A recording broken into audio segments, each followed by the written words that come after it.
Hello everyone, welcome to the daily market updates video where I share the market action and I share the learnings from it and my outlook going for the future. So without further ado, let's start into the analysis.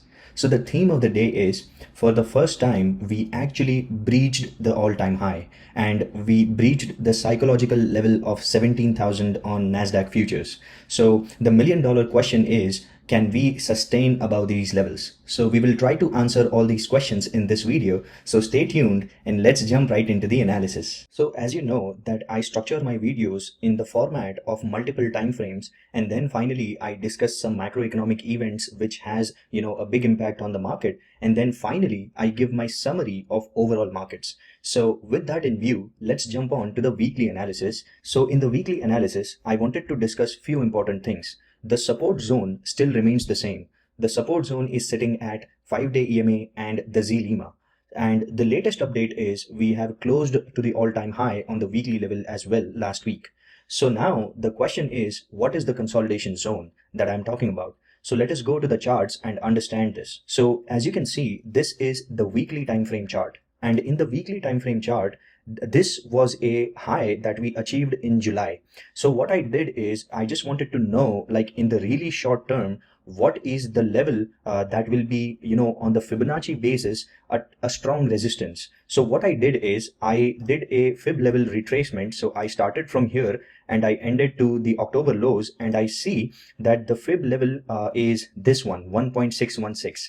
This ratio is going to act as an intermediary resistance. So let me show you what I mean over here. So over here, you can see that this zone is going to act as a good consolidation zone before we move higher. So since this is a festive season and, holidays are coming, so I highly suspect that there won't be a very big sell-off.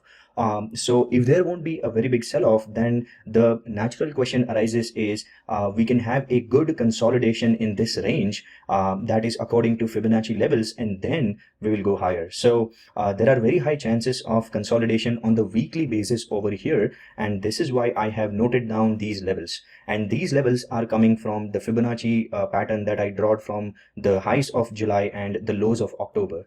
So still the strong support still remains at 5-day EMA, that is the blue line that you see over here. So for me, if the market decides to pull back, then this will be the immediate level of support. So on the weekly basis, this is the only update I have. That is, we are overextended on the upside. I wouldn't say overbought, because markets can be irrational until you can be solvent. So never fight the Fed, never fight the price action, go with the price action. So we have, decent amount of volumes as well. We are, charging higher. So one of the key reasons may be no news is good news for the market. So that's the theme of the entire market. So this is my take on the weekly time frame. And now let us jump in to the daily time frame to analyze on a micro level what is happening. So in the daily time frame, I wanted to discuss few key observations that I have done to share the insights. So first and foremost, you can see over here that 5-day EMA continues to act as a good level of support. Whenever the price reaches near 5-day, it tends to bounce back. So let's say if we have a pullback or a rest day or a digestion day, then there are very high chances of profit booking, because we already had a very nice rally. So if the profit booking happens, then the 5-day EMA, that is this level, will act as a initial support for the markets. So second point is the key observation is on the daily time frame. If you see over here, the markets are going up like crazy, like over here. But at the same time, if you can see, the volume is steadily going down. So this is the divergence that we need to be very aware of, because if the price action is going up and the volume is going in the opposite direction, then that is called as divergence. And I'm not saying that because of this, we will see a heavy fall. All I'm saying is this is a very, sharp observation that we can have, because the volumes, there is a saying in the market that in price, there is knowledge, but in volume, there is truth. So if this rally has real legs and if this rally has to sustain, then the market participation for at these levels should be equally high. So if the market participation, which is represented by volume, if it is not high, then there are very high chances that it will go to the level where the participation is high and then bounce back. So this was one of the observations on daily time frame, that the price is going up and the volume is not keeping up with the prices. So that is one thing. Another important thing that happened today is we breached the 17,000 psychological level. Now, psychological level, because normally if you talk about numbers, the whole numbers or the numbers in hundreds or thousands act as a psychological resistance. So that's exactly what we did today multiple times. 17,000 acted as a resistance, but it seems like 17,000 is going to be a new reality. And since we are breaching this since a long time. So if you see, if I go to the monthly charts, we breached this level almost after 2 years. So in December 2021, we reached this level, and now after 2 years, that is December 2023, we are reaching this level again. So this is going to be the new reality. The prices are going higher, and it is very nicely positioned to remain in this zone. So we may consolidate, but this is the new reality. 17,000 moving forward is going to act as a good support if we continue to charge higher. So now on the daily time frame, the most powerful resistance is the R2 pivot level for this month. So now, since we are only 10 days ahead short of this month, and we have a lot of holidays, R2 is going to be a big resistance. And if we reach R2, then there's a lot of scope of shorting over here. So that's the resistance, and the support still initial support lies at 5-day EMA, and the final support lies at the anchored VWAP, that is 16,350. So that's my take on the daily time frame. And as you can see over here, if I zoom out, the stochastics are on the overbought side since last 5 days. So 1, 2, 3, 4, 5. So since 5 days we are in the overbought zone. So do not be surprised if we see a day or two of digestion or a day or two of profit booking. So do not be surprised to see 1 or 2 red candles moving forward.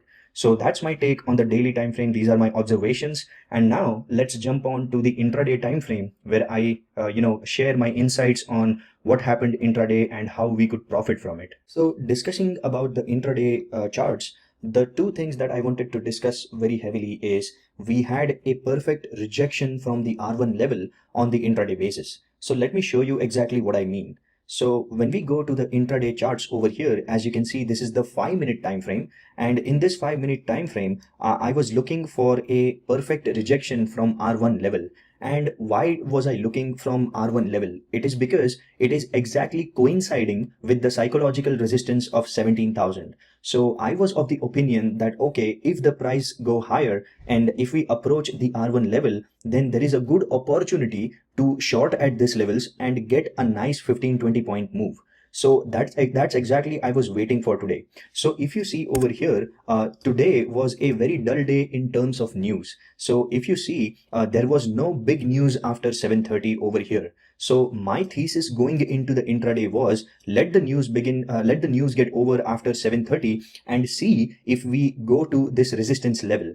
And that's exactly what happened. So if you see over here, after 7:30, we tried to reach the 17,000 level the first time, and look, we got a really nice move over here on the downside. So this was almost a 42 point move. And then, since we did not get an EMA crossover, that is the 5-day did not cross the 26-day on from the top, I knew that the second test would be imminent. So this was the second test, and surely we breached this level, but we were not able to sustain about this level because the daily time frame was overextended over here, as you can see. So my point was, let me see if I can short over here. So I did a short over here, and the move was really small.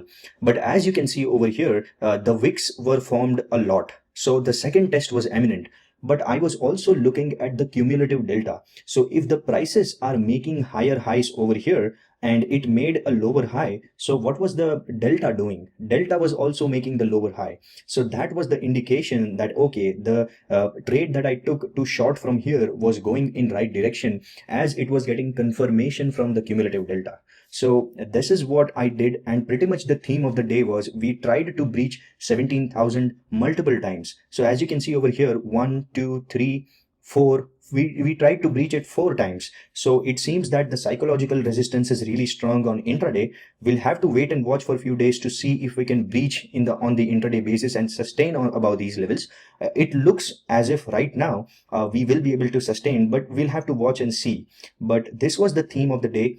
In terms of QQQs, it was doing the same thing. It was pretty much in sync with the Nasdaq futures the entire trading session in terms of price action. Also, if you look at the VIX was also making lower lows in the entire session. So as you can see over here, let me elongate it for the better visibility. So from the start of the session, it was making lower lows, and then it kept on consolidating over here.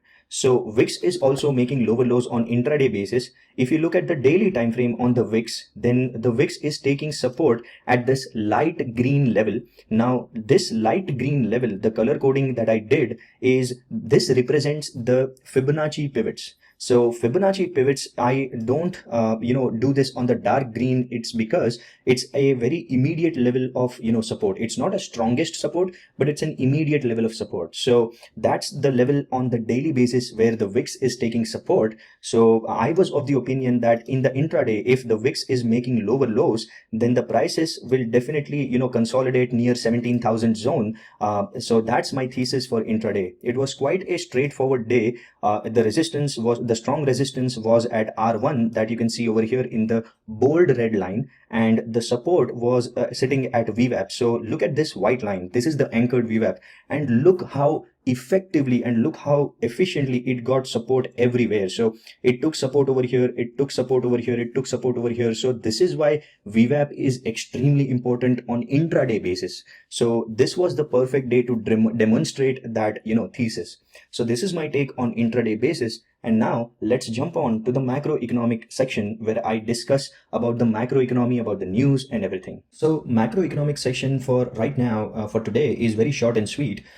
We have a festive holiday season ahead and we have a lot of holidays, and you will see naturally that the trading volume is going to decline because a lot of people are enjoying their holidays and there is no big market action. But nevertheless, I wanted to share some news regarding the market which has the potential for a small volatility. So if you go into the economic calendar and you can see for tomorrow, we have the consumer confidence that is important. We have the existing home sales that is important. So once that is out in the first half an hour, there is a lot of value in trading after 30 to 45 minutes of the first trading session. So once all this news is out, then we will see a diminishing volatility, and that is ideal for intraday trading. So tomorrow there is only consumer confidence and existing home sales that is important. And also if you go to 10 o'clock PST, there is a 20-year bond auction. Now that is a big event, and I don't expect a lot of volatility, but just in case if the yields go higher, then it will be difficult for the markets.